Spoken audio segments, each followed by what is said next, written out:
guys, it's Katrina.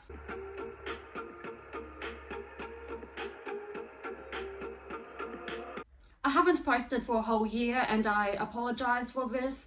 I was working in a marketing position for a few months and then I was doing a digital marketing course, but I have finally found the time to do a YouTube video. So in today's video, I will be talking about some common ADHD myths, like addressing them and explaining the facts behind it. So if you're someone who's looking into getting an ADHD diagnosis and you don't really know much about it, then this video could be helpful for you.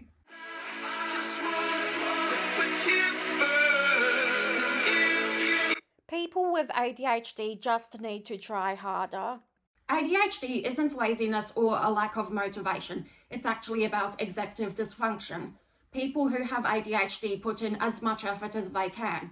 They often put in twice as much effort as people without ADHD. Telling someone with ADHD to just focus better is the same as telling a blind person to just see better.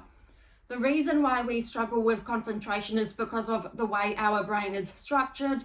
This includes things like struggling with organization, time management, and starting tasks. One really good quote from Dr. Russell Barkley is, ADHD isn't a disorder of knowing what to do, it's a disorder of doing what you know. ADHD means being hyperactive. You can have the inattentive type without having the hyperactive side. This is particularly common in females and adults, including myself.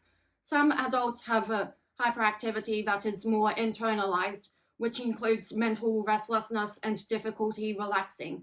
Assuming that ADHD looks like running around and jumping off walls can lead to ADHD being missed in many people, especially females. ADHD only affects boys. ADHD affects all genders but presents differently in each gender. Boys are more likely to be diagnosed, especially during childhood, because they have more obvious hyperactive traits. Girls usually have more internalized traits, including inattention, which is less likely to disrupt a classroom and be noticed by teachers, therefore making it underdiagnosed in females. If a female does have the hyperactive side, it's usually internalized mental and emotional hyperactivity. Understanding the gender differences with ADHD can help get an earlier diagnosis. ADHD is overdiagnosed. ADHD is often underdiagnosed in many communities, such as minority groups, females, and adults.